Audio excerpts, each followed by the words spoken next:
Hi everyone, welcome to our presentation. We're going to be talking about the nursing shortage in Canada. Here are my nursing peers. I'm Dominic. I'm Michelle. I'm Sarah. I'm Carl. I'm Cherise. And I'm Maria.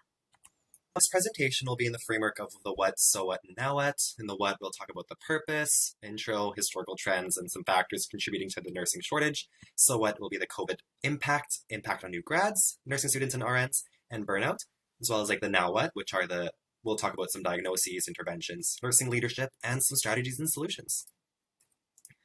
All right, so as we gather here today, we acknowledge that we are on Treaty 6 territory, homeland of the Métis. We pay our respect to the First Nations and Métis ancestors of this place and reaffirm our relationship with one another.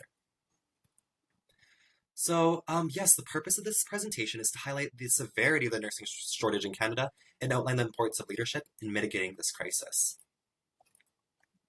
All right, so here are some learning outcomes. You can read here, pause. All right. So to begin, I want to address the elephant in the room.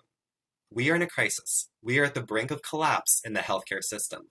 Overworked and understaffed healthcare workers, especially nurses, are leaving their jobs over poor working conditions. Many Canadians can't even get specialized treatments, surgeries. ERs are even closing across the country, and the big reason is because nurses, there's not enough of them. So according to Stats Canada, in 2021, there were 32,295 RNs positions sitting vacant, with almost 50% of them open for more than 90 days. Okay, so let's take a look at the historical trends of the nursing shortage. So it kind of gives you a history of what's leading up to this point. So before the reform actually happened in the 80s and 90s, we had a surplus of nurses.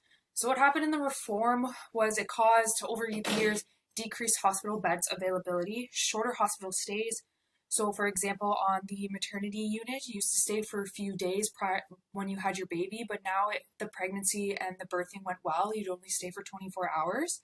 Development of ambulatory care and home care due to the shortening of hospital stays, as well with the attempt to increase efficiency of nursing staff, but at the same time, that also caused reduction in hospital medical nursing staff because they're trying to do more with less.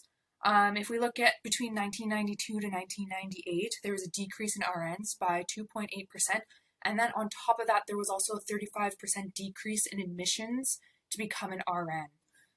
As well, too, in between that, we had a change in education requirements for RNs. So that also made it less attainable because they went from more of a diploma to a bachelor's degree. And then to note too, while the RNs were decreasing in the 90s, unregulated aides came into the picture, as you can see by this chart, with the massive increase as RNs stayed more stagnant. So due to this decline, as we see over the years from the 80s, 90s, 2000s, we see a ripple effect of occurring of nursing shortage. So with this chart, you can see what between 2019 to 2020, RNs only increased by 1.3%, even with 4,186 RNs coming back into the workforce due to COVID. So even having RNs returning to practice, we still can't keep up with the needs of the patients, as well as the aging population, nurses retiring, or just leaving the workforce in general. Okay, so next we're going to talk about the factors that contribute to nursing shortage, right? Because across the timeline, the reasons are pretty much the same. So burnout and job strain are the primary factors for the current nursing crisis and the crises in the past that happened. And some causes of the current nursing shortage include, increased demand of nurses, long hours and excessive overtime, ever increasing workloads, workplace violence and harassment, exposure to traumatic events, and inadequate pre-pandemic policies, particularly during the pre-SARS era. We just didn't have, good enough policies that prepared us for this current pandemic that we are still currently facing. So some nurses in Nova Scotia were interviewed, but then again, this doesn't necessarily get, you can't really generalize it to all nurses in Canada, but they were interviewed, and some of the reasons that they cited why they left the nursing profession included, mental and emotional well-being concerns, like increasing anxiety and stress, safety concerns, because of short staffing and resources running dry, a lack of work-life balance, scheduling issues, lack of flexibility. And as well, they also mentioned, other opportunities. They wanted to pursue other opportunities aside from nursing. Maybe they wanted to go back to school, or maybe they just wanted to retire early. As well, some of them wanted to expand into more of public health positions just because it was less physically demanding for them. and as well there was also lack of manager support. So I want you guys to think about the role of the nurse manager and the nurse leader in this crisis that we're currently facing, because it really involves trust and recognition. And if we can instill that kind of environment in our workplaces that we're going to go to, we're going to go a long way in terms of addressing this crisis. Okay, so even though Carl has mentioned that a lot of the nursing shortage has been happening in Nova Scotia, as the examples he's given, it's also happening here. Maybe it's even happening to you. So a lot of the burnout new grad nurses, nursing students, and nurses contributes to the nursing shortage crisis, which can also lead to the detrimental impacts of job burnout on organizations and employees in the healthcare industry, creating that snowball effect that endangers patient care quality and safety. So we have 3 things here outlined. So first is level of job satisfaction. Level of job dissatisfaction is a critical component in contributing to future nursing shortages. So it's given its connection to crucial organizational outcomes like positive patient outcomes and nurse retention as well. Secondly, we have here quality of practice environment.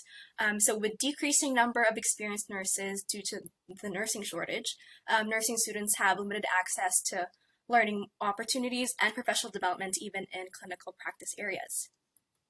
Another thing is a lack of supportive environment. So in a 2015 research study, several nursing student participants reported experiencing bullying interactions with their instructors and in their clinical practice environment. So this could be characterized mainly by overly critical feedback, things like blame, humiliation, and contempt.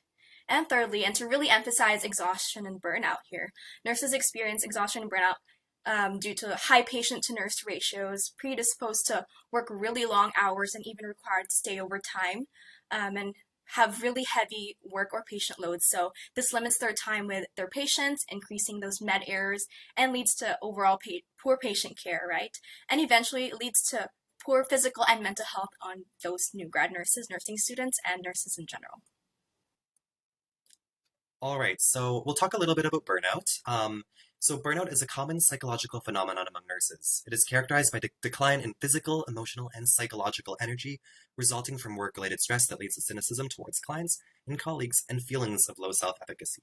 So this burnout may result because of heavy workloads, poor working relationships, low control over work, and inadequate rewards or recognition.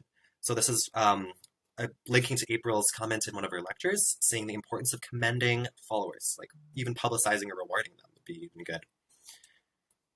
All right, so some manifestations of burnout, simply just reductions in physical and psychological energy, insomnia, depression, irritability, and headaches. You may be experiencing them right now. So, and these symptoms may actually lead to absenteeism and like people calling in sick, which can continue the cycle of nursing shortage. So it's your turn. All of you guys, look at this chart, ready, reacting, injured, critical. It's time to reflect. I personally am in the reacting side, or reacting components kind of borderline injured even. And I know some of you guys may be too. Alright, so the impact of COVID-19. Like many others, COVID-19 is the additional layer of stress to an already existing problem with regards to the shortage of nurses. COVID-19 has exacerbated the nursing shortage and brought underlying issues to the forefront. During the pandemic, almost a quarter nurses planned on changing their profession or leaving their current job in the next 3 years. 95% of these healthcare workers stated that the pandemic has impacted their mental health and added stress to their work-life balance.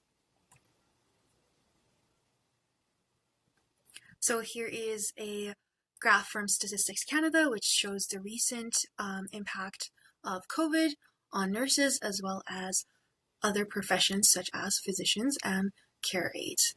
So everything that we've talked about so far really points to like a really paramount nursing diagnosis, which is Saskatchewan healthcare system breakdown related to the nursing shortage, which is evidenced by the high rates of burnout we talked about, attrition rates, unsafe patient-to-nurse ratios, and declining patient outcomes. So as we were doing research for this presentation, we decided that we wanted to intervene now. So 2 things that we've done is coordinate with SHA to maximize recruitment and engage with opportunities to learn about leadership. So SHA has a message for you, actually. they want to hire you. And if you are going to be working for SHA, you can fill out this form and express your interests, and they'll actually match you to to an available position that aligns with where you'd like to work. So ultimately, this buffers the transition from graduation into the workforce.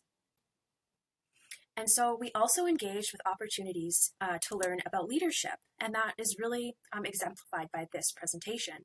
So the role of nursing leadership is that we need strong leaders to navigate us out of this crisis. So nursing leadership is about the competent and engaged practice of nurses who provide exemplary care, think critically and independently, inform their practice with evidence, delegate and take charge appropriately, advocate for patients and communities, insist on practicing to their full and legal scope, and push the boundaries of practice to innovative new levels. And so the key there is innovation. To navigate out of this crisis of the nursing shortage, we need to innovate new interventions at a local, provincial, and national level. And so the type of leadership that really aligns with that quote is transformational leadership. Because transformational leaders build relationships and trust, they create an empowering work environment, they create a culture that supports knowledge, development, and integration, leading and sustaining change, and it also balances the complexities of the system, managing competent values and priorities. So ultimately, this fosters innovation, which is what we need. Okay, so Sarah talked about the innovations that must take place, right, in terms of transformational leadership. So what does this innovation look like? So solutions that leaders must consider are these 8 things that come from the Murphy et al. Article and the RNAO article. But what I want to direct your attention to is points 3, 4, and 5, right? Appointing a chief nurse officer is very crucial at this time because we don't have one right now. And it could be you, right? You could be the next chief nurse officer. Number 4 would be enhancing intersectoral partnerships, because throughout our program, we emphasize the importance of interprofessional collaboration, but intersectoral collaboration is also important, right? Collaborating with other sectors outside of the nursing, outside of the healthcare profession. And addressing equity, diversity, and inclusion, gender equity, and systemic racism and their impact on the workforce is also absolutely critical. And we talk, so what, like, how do we sustain and regulate these innovations? These are the 4 things that we kind of have to develop and innovate, right? The first one, establishing a pan-Canadian nursing human resources strategy with associated leadership to guide sustained efforts towards the recruitment and retention of a diverse nursing workforce. Number 2, establishing a national nurse engagement task force to engage point-of-care nurses in the development of planning and policy measures to enhance high-quality and safe working environments for nurses. Number 3, establishing a national coalition of nursing experts and leaders to guide the production of rapid reviews and policy briefs to inform key nursing policy, planning, and management, as well as to inform the development of a sustainable strategy to address ongoing needs related to recruitment, retention, and enhanced work environments for nurses. And lastly, establishing a distinction-based approach to align nursing services with the United Nations Declaration on the Rights of Indigenous Peoples and Human Health Rights. Guys, now this is the time to take action. So send a letter to your federal and provincial territorial elected officials to urge them to work together to fix Canada's healthcare crisis and nursing shortages. There's a link below with a template. It's evidence-based. Go do it. So solutions are imperative. The crisis continues to worsen. And then a most recent analysis in 2018 stated that by 2030, Canada will be short 117,600 people. That's crazy, right? So in conclusion, we are currently in a healthcare crisis. We've reiterated that so many times. Nursing shortages have resulted in an increase in nurse-patient ratios that compromises patient safety, like med errors. High turnover rates are attributable to burnout and the effects of COVID. The pandemic, again, has exacerbated the already existing issues in nursing. And this is the one I want every one of you to know. Transformational leadership is paramount to mitigating the nursing shortage and inciting change. We need transformational leaders in nursing to guide us through this crisis. Overcoming this issue requires us to address this at a national level. So we discussed implementing annual standardized assessments of the quality and safety of healthcare environments nationwide and appointing a nurse leader in the government. One day, you can be the chief nursing officer. Someday, someone among our midst. Ultimately, to alleviate the nursing shortage, we need to come together to amplify our voices and transform nursing for generations to come. Thank you. And here are some references.